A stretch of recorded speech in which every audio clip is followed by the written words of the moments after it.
Om Swastiastu. Perkenalkan, nama saya Imadewira Anantasana dengan NIM 2111031196 dari Rombel 6 Program Studi S1 Pendidikan Guru Sekolah Dasar. Di sini saya akan mempresentasikan jawaban dari ujian akhir semester Rombel 6 Agama Hindu. Soal nomor 1, adakah hubungan pelaksanaan yoga dengan proses pembuatan Banten? Jawaban, pelaksanaan yoga dan proses pembuatan Banten mempunyai hubungan satu sama lain. Dalam proses pembuatan Banten memerlukan konsentrasi yang sangat tinggi. Jika lalai sedikit akan membuat jari terluka dan ringgitan Banten rusak. Oleh karena itu, dalam pembuatan Banten harus dengan suasana hening, sakral, dengan rasa kasih dan tulus ikhlas, dan yang paling utama adalah rasa bakti kepada Ide Sang Hyang Widiwasa sebagai implementasi dari ajaran Bakti Marga.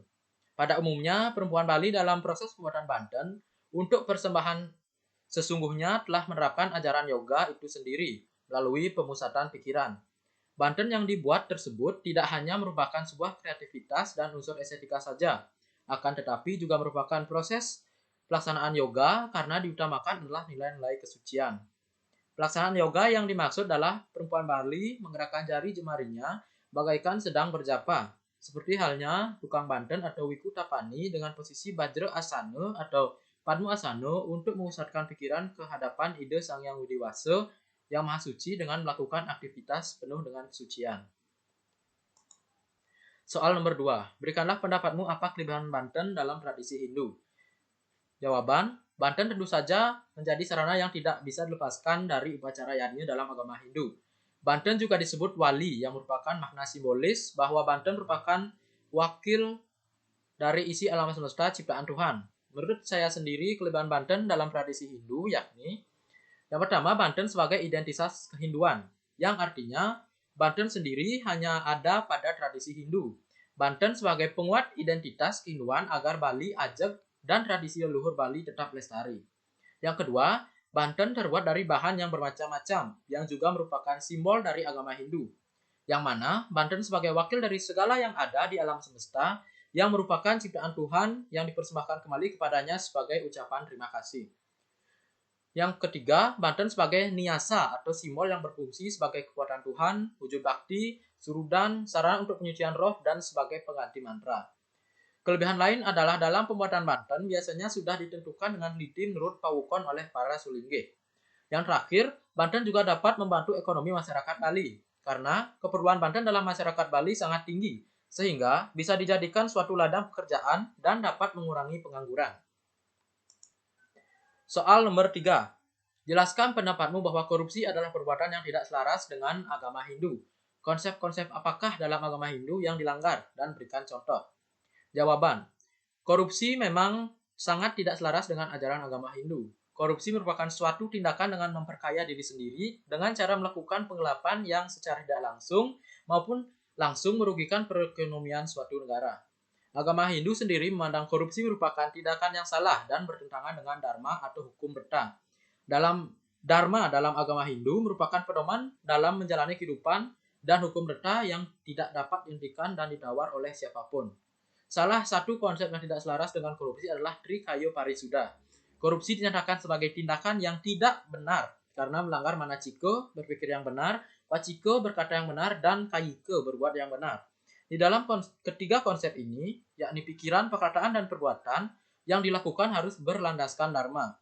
Namun, korupsi mengabaikan semua itu untuk melakukan perbuatan yang melawan hukum. Salah satu konsep perilaku yang harus dijalankan agar terhindar dari perbuatan korupsi adalah Trikayo Parisuda. Contohnya yakni, misalkan ada perbaikan pura dan setiap kakak membayar iuran ke bendahara pura.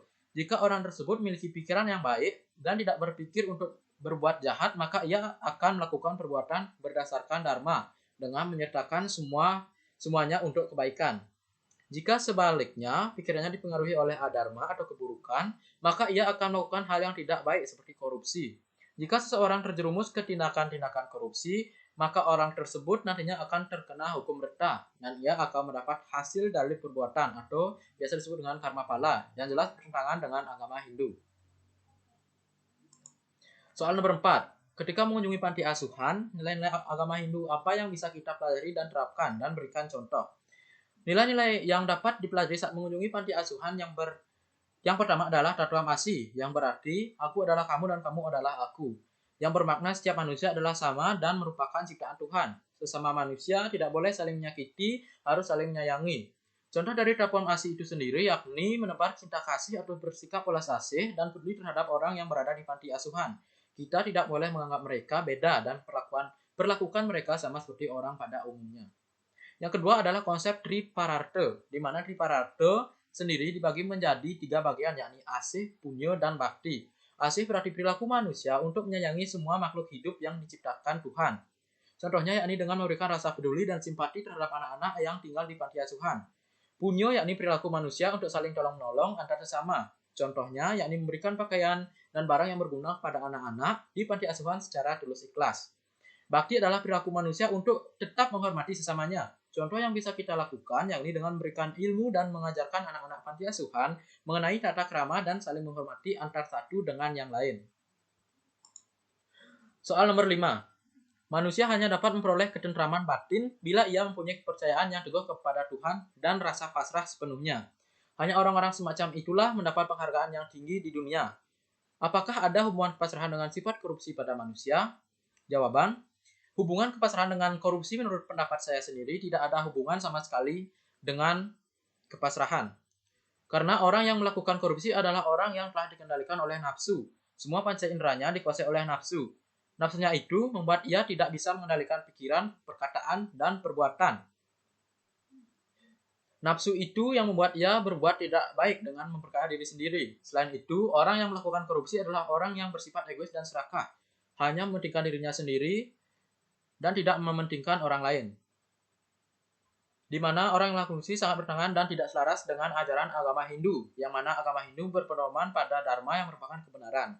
Orang yang melakukan korupsi dalam agama Hindu nantinya akan mendapat karma pala atau hasil dari perbuatan. Jadi, menurut saya sendiri tidak ada hubungan kepasrahan dengan korupsi, karena korupsi dilandasi dengan niat di dalamnya. Soal nomor 6. Dalam konteks pemujaan, manusia hanya akan dapat menyadari kebenaran bila ia memupuk keselarasan dalam pikiran, perkataan, dan perbuatan.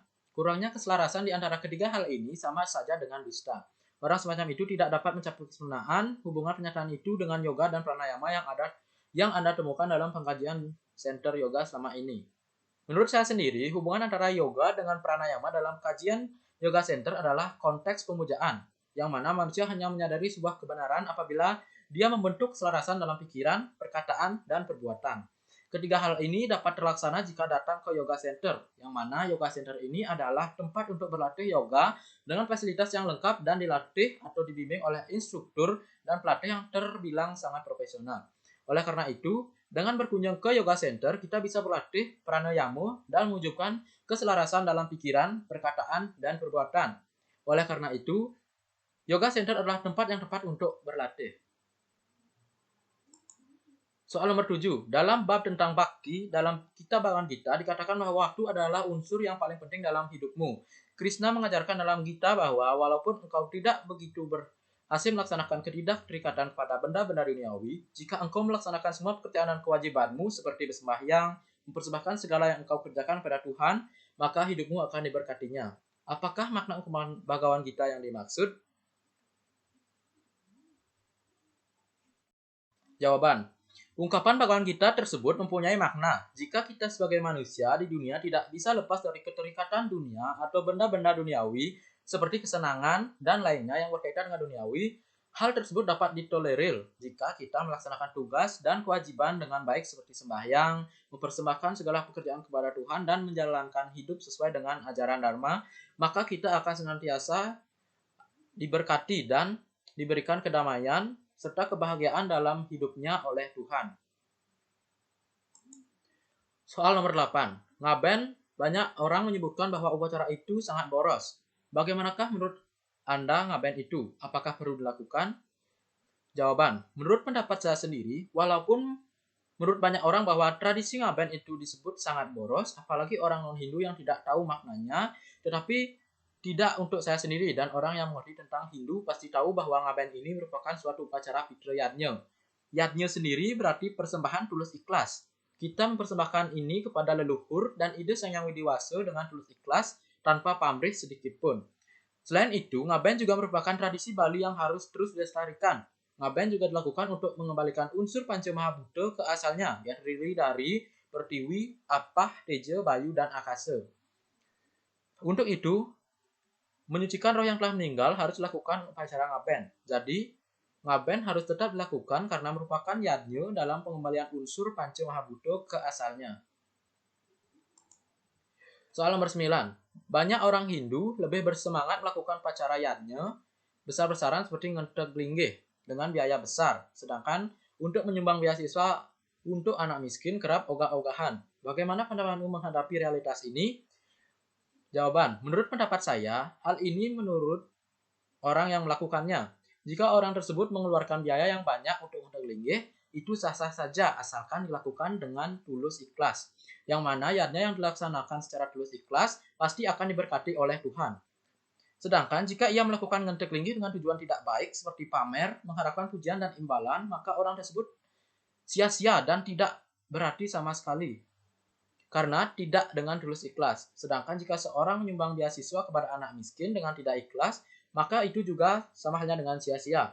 Lebih baik tidak memberikan jika untuk kepentingan sendiri. Jadi, mempunyai atau bersedekah itu sesuai dengan kemampuan dan dengan rasa tulus ikhlas. Soal nomor 10. Yadnya Yogaswarah Kresna Yadra Parto Danur Darah Tatras Sri Wijayo Butir Druva Nitir Matir Mama. Artinya, di mana ada Krishna, penguasa yoga, dan Arjuna yang bersenjatakan busur perskasa, di sana ada kesejahteraan, kejayaan, kemuliaan, dan moral yang langgeng. Bawaan Gita 1878. Berikanlah contoh untuk pelaksanaan dalam kehidupan sehari-hari. Jawaban, contoh Bhagavad Gita 1878 dalam kehidupan sehari-hari adalah saat kita melakukan suatu perbuatan baik atau dharma, bisa diibaratkan bahwa Sri Krishna adalah pikiran dan Arjuna adalah tubuh yang bisa berbuat. Tubuh ini jika dikendalikan oleh pikiran, maka dia akan diam. Jika kita berpikir yang baik dan berlandaskan dharma, maka secara tidak sadar kita akan melakukan perbuatan yang baik juga, seperti membantu orang yang sedang kesulitan, hidup rukun antar sesama dan menyayangi sesama ciptaan Tuhan. Jadi, Sri Krishna bisa diibaratkan sebagai pikiran yang menggerakkan tubuh sehingga timbullah suatu perbuatan. Baik, sekian presentasi dari saya. Apabila ada salah kata, saya mohon maaf. Suksemo, saya tutup dengan Paramo Santi. Om Santi Santi Santi Om.